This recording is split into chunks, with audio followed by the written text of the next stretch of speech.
The massive dome of the Galactic Council chamber stretched high above thousands of seats, each one designed for a different alien species. The air hummed with translation devices working overtime as beings from across the galaxy gathered for their monthly meeting. Floating platforms carried representatives who could not walk, while others sat in specialized chairs filled with their home world's atmosphere. Ambassador Vextal stepped forward to the speaking platform at the center of the chamber. His body looked like it was made of polished silver metal, with joints that moved smoothly and eyes that glowed blue. The Krillian Empire had sent their finest diplomat, though today he carried news that would shock everyone present. The chamber's noise slowly died down as Vextal raised one of his 4 arms. When complete silence fell, he began to speak in his mechanical voice that the translation systems turned into each listener's native language. "Honored members of this great council," Vextal said, his words echoing through the vast space, "I stand before you today with an important announcement. The Krillian Empire has made a decision that will affect our relationship with the newest member of our galactic community." In the observation gallery reserved for newer species, 2 humans sat quietly among other recently contacted civilizations. Hyunwoo Park wore the dark blue uniform of Earth's diplomatic corps, while So-Young Kim had chosen the more formal white dress that represented Earth's peaceful intentions. They had only been serving as Earth's representatives for 2 months, still learning how to navigate the complex world of galactic politics.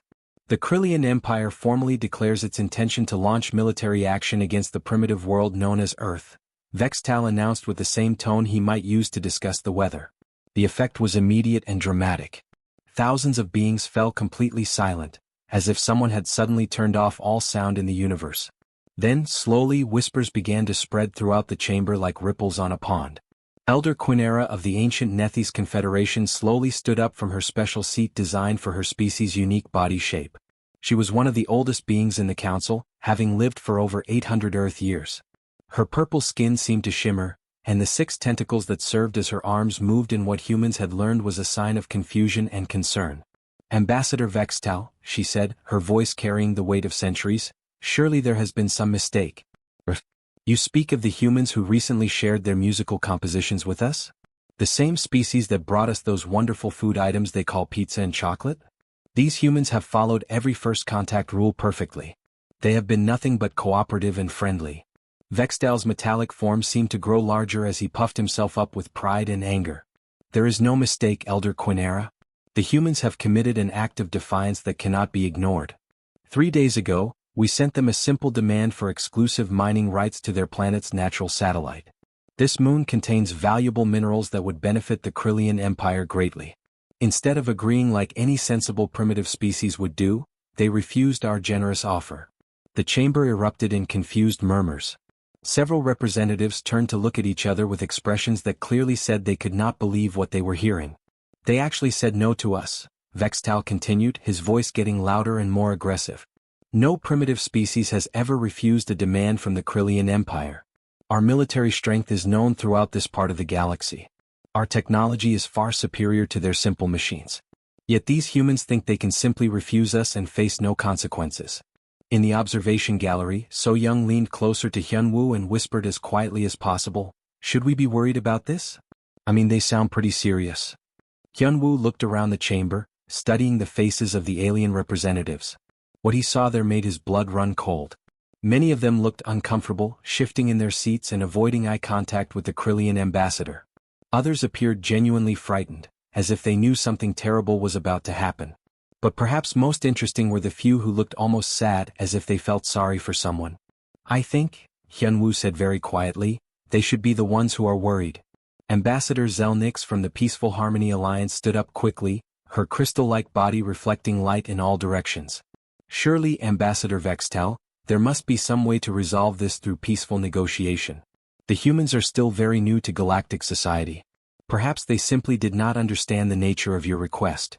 Vextal turned toward her with obvious irritation. "There is nothing to misunderstand. We told them what we wanted and they said no. In our culture, this is the same as declaring themselves our enemies. The Krillian Empire has never accepted defiance from any species, especially not from one that still uses chemical reactions to power their primitive spacecraft." More representatives began standing up, trying to speak at once. The chamber filled with the sound of dozens of different languages as the translation system struggled to keep up. Some aliens seemed to be arguing with each other, while others appeared to be trying to find ways to prevent what was clearly going to be a disaster. Through it all, Vextal stood firm at the center podium, his glowing eyes fixed on some point in the distance as if he was already imagining his victory over the troublesome humans. The private meeting room aboard the Krillian flagship was filled with the blue glow of tactical displays and battle plans. General Thaxmore stood at the center, his massive form towering over the holographic star map that showed the route to Earth. His scarred exoskeleton told the story of dozens of successful military campaigns against primitive worlds that had dared to resist Krillian demands. Around the table sat his top commanders, each one eager to add another easy victory to their records. The room buzzed with confident chatter about how quickly they would crush the human resistance and claim their moon's valuable resources. The door to the meeting room suddenly opened with a soft hiss, and Ambassador Elwarneth glided inside. Her body appeared to be made of living crystal that constantly shifted between different shades of blue and green. The Harmony Collective had sent their best diplomat, though she knew her chances of changing Krillian minds were very small. "General Thaxmore," she said, her voice like the sound of wind chimes in a gentle breeze, "I must speak with you about the humans before you proceed with this attack." The general turned to look at her with obvious annoyance. His red eyes glowed brighter when he was angry, and right now they burned like small suns. "Ambassador, we have already made our decision. The humans will learn to respect Krillian power, just like every other species we have disciplined." Elwarneth moved closer to the holographic display and waved her hand through the air. Suddenly, new images appeared above the table, showing scenes that made several of the Krillian commanders lean forward with interest. The images showed human cities, human technology, and human military forces. "Your military analysts have made a serious mistake," Elwarneth said, her form flickering faster now as her distress increased. "They have not properly studied human behavior patterns. For the past 3 months since first contact, my people have been monitoring human information networks, studying their history and analyzing their cultural patterns." General Thaxmore let out a harsh laugh that sounded like metal scraping against stone. "What could we possibly learn from studying primitives? They have no energy shields to protect their ships. They have no plasma weapons that can cut through our armor. They have no faster-than-light combat vessels. Their most advanced weapons still use simple chemical explosions to throw pieces of metal at their targets. How can such backward technology pose any threat to the mighty Krillian fleet?" The ambassador's crystal form pulsed with urgent light as she changed the holographic display. Now the images showed something that made the room fall silent. Massive explosions that turned entire cities into dust. Huge metal machines rolling across battlefields while aircraft filled the sky above them. Soldiers fighting in conditions that would kill most galactic species instantly. "Look at these records from their recent history," Elwarneth pleaded. "They have something they call world wars, where their entire planet becomes a battlefield. Every nation, every city, every person becomes part of the conflict. But this is not the most frightening part." She waved her hand again, and the images changed to show charts and graphs full of numbers that told a disturbing story. They have been fighting continuously for their entire recorded history. Not just against other humans but against their environment, against diseases that could wipe out their species, against asteroids and climate changes that should have made their planet uninhabitable. And every time, somehow, they not only survive but become stronger. Commander Voktal, the fleet's tactical specialist, studied the displays with growing interest. "These numbers show they have been in some form of warfare for over 5,000 years. How is this possible?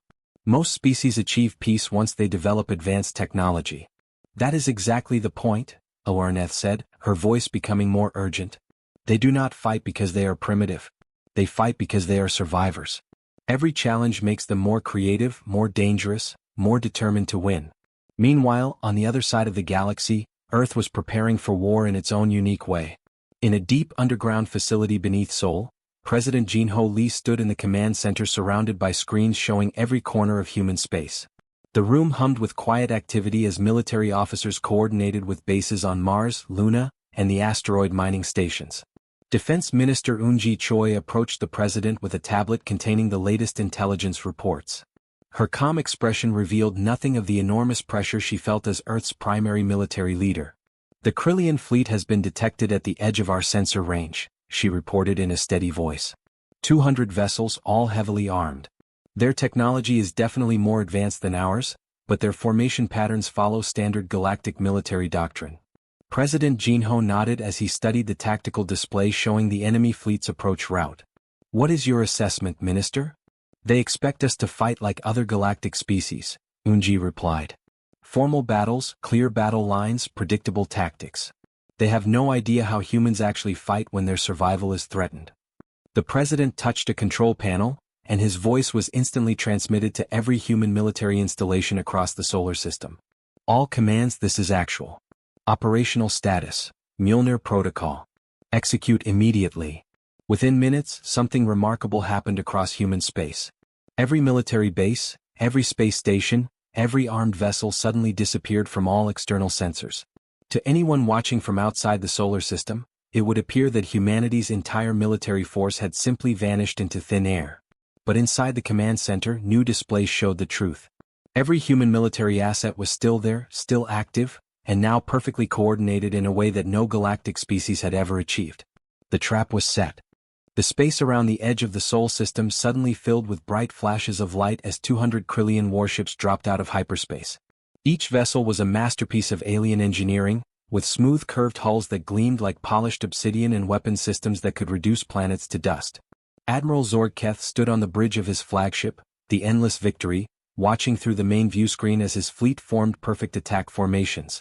Activate stealth systems, the Admiral commanded, his voice carrying the confidence of someone who had conquered dozens of primitive worlds.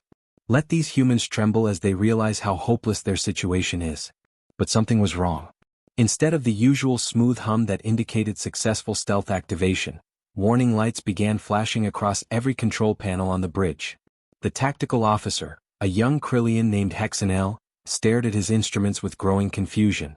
Admiral, Hexenel said, his voice uncertain, our stealth systems are active, but somehow the humans are tracking our exact positions. Their sensors are locked onto every ship in our fleet.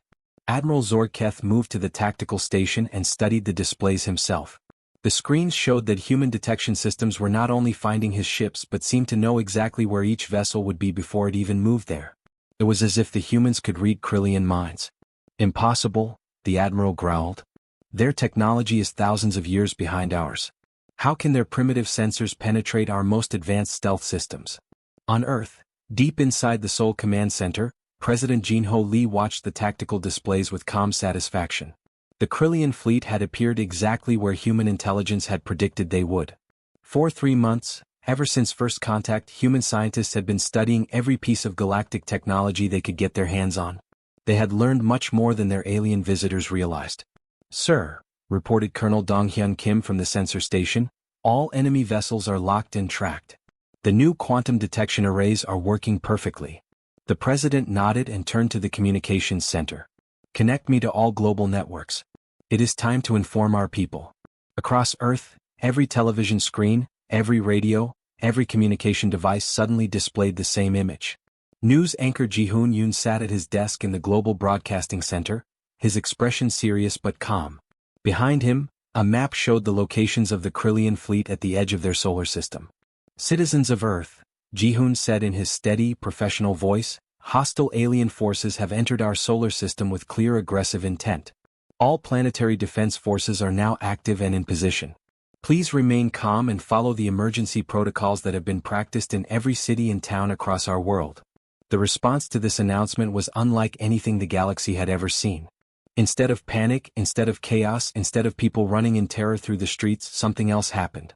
Earth's entire population of 8 billion people smoothly shifted into a coordinated defensive posture that had been planned and practiced for exactly this situation.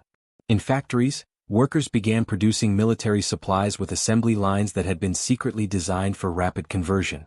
In schools, children moved to reinforced shelters while their teachers activated communication networks that would keep society functioning even under attack. In hospitals, medical teams prepared for casualties while also organizing to treat any wounded aliens who might need help. Admiral Zorg-Keth watched this coordination through his ship's sensors and felt the first tiny seed of doubt growing in his mind. This was not how primitive species were supposed to behave. Where was the panic? Where was the confusion? Where were the surrendering messages begging for mercy? Open a communication channel to the human homeworld, the Admiral ordered. It is time to make them understand their situation. The main view screen flickered and showed the image of Earth hanging in space like a blue and white jewel. When the Admiral spoke, his words were broadcast across every human communication network simultaneously. Primitive humans, Admiral Zorg-Keth announced, his voice carrying the authority of countless successful conquests. "I am Admiral Zorketh of the Krillian Imperial Fleet. You have defied the will of our empire, and now you will pay the price. Surrender your world immediately, give us complete control of your lunar resources, and we may allow some of your species to survive as servants. Refuse and we will reduce your planet to radioactive dust. You have 1 hour to decide." The response came faster than the Admiral expected. The view screen changed to show the bridge of what appeared to be a human warship. A man in a dark military uniform stood at the center of the bridge, his expression calm and confident. Behind him, human officers worked at stations that looked surprisingly sophisticated for such a primitive species. "Unknown vessels," the human said in clear, measured words. "I am Admiral Minho Park of the United Earth Defense Force, commanding the warship Incheon. You entered our home system with weapons powered and targeting systems active. That was your first mistake." Admiral Zorketh stared at the human in disbelief. This primitive was actually threatening him? "You now have 12 hours to leave our solar system," Admiral Minho continued. "If you remain past that deadline, we will demonstrate why nothing in the history of this galaxy has ever successfully occupied human territory. And yes, that includes us trying to conquer ourselves." Back on the Krillian flagship, Tactical Officer Hexenel suddenly looked up from his instruments with alarm. "Admiral, we have a serious problem. Human vessels are appearing everywhere. They are emerging from asteroid fields, from behind planetary shadows, even from inside the atmospheres of gas giants. How did they hide an entire fleet from our sensors?" Admiral Zorketh stared at the tactical display as dozens of human ships revealed themselves, surrounding his fleet in a formation that should have been impossible to achieve without being detected. Admiral Zorketh decided he had waited long enough for the humans to surrender. The 12 hours they had demanded were not even half over, but his pride would not allow these primitives to dictate terms to the mighty Krillian Empire. He turned to his weapons officer with cold determination in his glowing red eyes. "Begin standard orbital bombardment," he commanded. "Target their major population centers. Show them what happens when they refuse to obey." The Krillian fleet moved into attack formation, their massive ships positioning themselves above Earth like dark clouds preparing to rain destruction. Energy weapons that could melt mountains began charging up, their deadly glow visible even from space. This was how every previous conquest had begun, with overwhelming firepower that broke the will of primitive species before they could even think of fighting back. But as the first wave of Krillian plasma beams lanced down toward Earth, something impossible happened. Human ships appeared from absolutely nowhere, striking the Krillian vessels from angles that should not have existed. These were not the sleek, beautiful warships that most galactic civilizations preferred.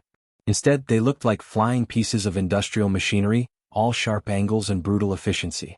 Captain Eugene O stood on the bridge of her destroyer, the Soul's Fury, watching as her tactical display showed the perfect moment to strike. Her ship had been hiding inside the shadow of a small asteroid, completely invisible to Krillian sensors until this exact moment. "All hands prepare for ramming speed," she announced to her crew, her voice as calm as if she were ordering lunch. "Evacuation teleporters on standby." The Soul's Fury shot out from its hiding place like a bullet, accelerating to maximum velocity in seconds. The Krillian cruiser it targeted never saw the attack coming. Eugene watched the enemy ship grow larger and larger on her view screen as the distance closed impossibly fast. "All crew evacuate now," she ordered. Around the bridge, her officers disappeared in flashes of light as the teleporter system moved them to safety aboard other human vessels. Eugene waited until the last possible second, then activated her own teleporter just as her ship smashed through the Krillian cruiser's shields. The explosion was magnificent and terrible. The Soul's Fury, filled with high explosives and moving at tremendous speed, tore through the enemy cruiser and continued into 2 more Krillian ships behind it. In the space of 3 seconds, 3 advanced alien warships had been reduced to expanding clouds of debris and plasma.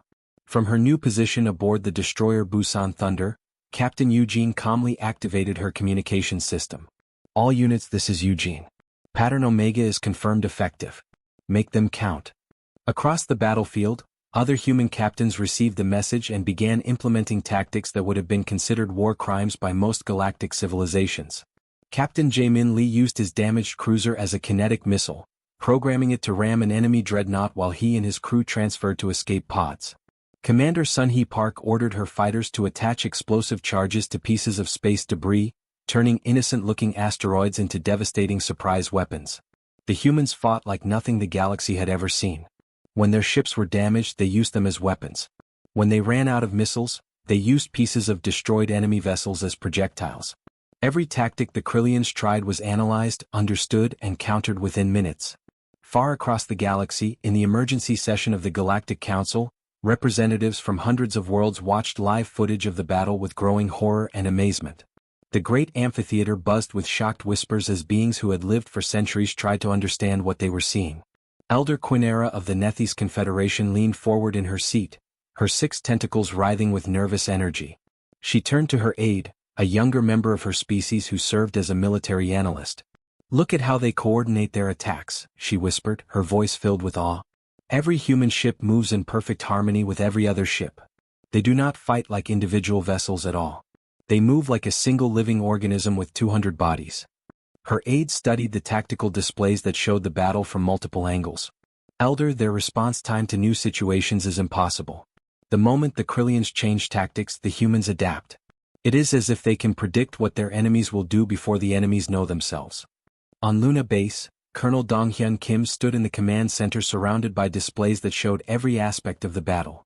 His calm expression never changed as he watched the systematic destruction of what had once been the most feared fleet in this part of the galaxy. Junior officers around him worked with quiet efficiency, coordinating attacks and providing support to human ships throughout the solar system. "Sir," reported Lieutenant Seo Jun Han from the communication station, "Krillian forces are beginning to break formation. Multiple enemy vessels are attempting to disengage from combat." Colonel Kim studied the tactical display, watching as the Krillian fleet's neat attack formation dissolved into chaos. Individual ships were trying to escape while others continued fighting, creating confusion that human forces immediately exploited. "Negative on allowing retreat," Colonel Kim said in the same tone he might use to discuss the weather. "Signal all pursuit units. No hostile vessel leaves this system with operational weapons. They came here to destroy our world. They do not get to leave and try again later."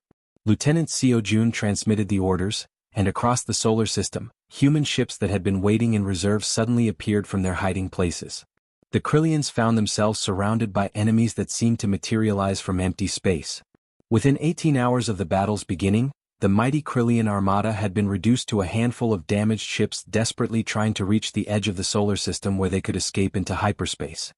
Admiral Zorgketh sat alone in the command center of his damaged flagship, staring at the tactical display that showed the complete destruction of his once mighty fleet. Of the 200 ships he had brought to conquer Earth, only 17 remained functional enough to attempt escape. The rest were nothing more than twisted metal floating in the cold darkness of space. His hands shook as he activated the emergency communication system to send one final message to the Galactic Council. The admiral who had never lost a battle, who had conquered 12 primitive worlds for the Krillian Empire, was about to deliver news that would change the galaxy forever. "This is Admiral Zorgketh of the Krillian Imperial Fleet," he began, his voice barely above a whisper.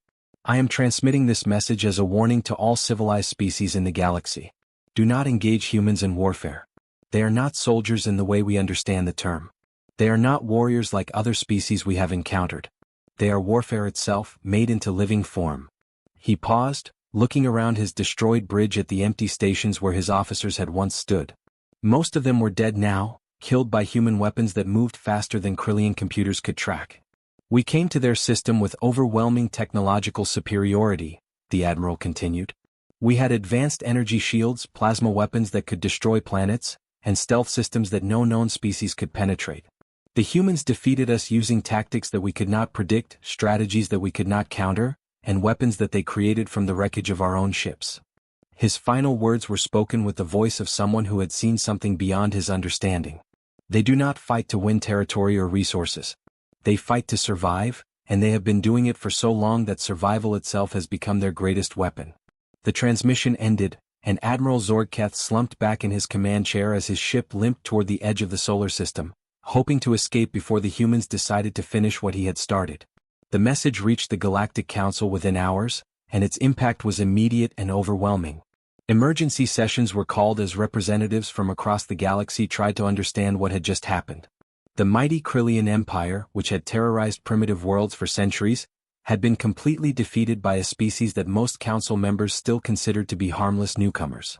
Elder Quinera of the Nethys Confederation called the first emergency meeting to order, her ancient voice carrying clearly through the vast chamber. "We must face a new reality," she announced to the gathered representatives. "Humanity is not the primitive species we believe them to be. They have demonstrated capabilities that require us to completely reconsider our relationship with them." Ambassador Teluna of the Harmony Collective stood to address the assembly. "I propose the immediate establishment of what I will call the Terran Autonomy Protocols. We must grant humanity complete independence in their affairs and recognize their right to defend themselves and their allies without interference from any galactic authority." The vote was unanimous. No species wanted to risk becoming the next target of human military attention.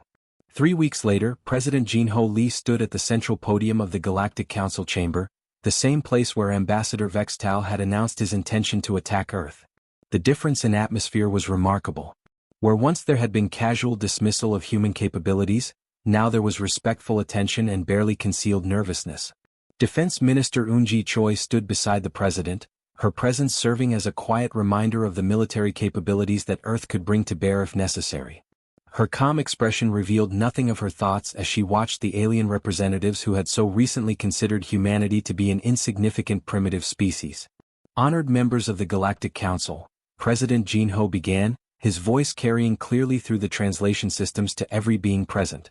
"Humanity comes to the stars with hope in our hearts and peace is our goal.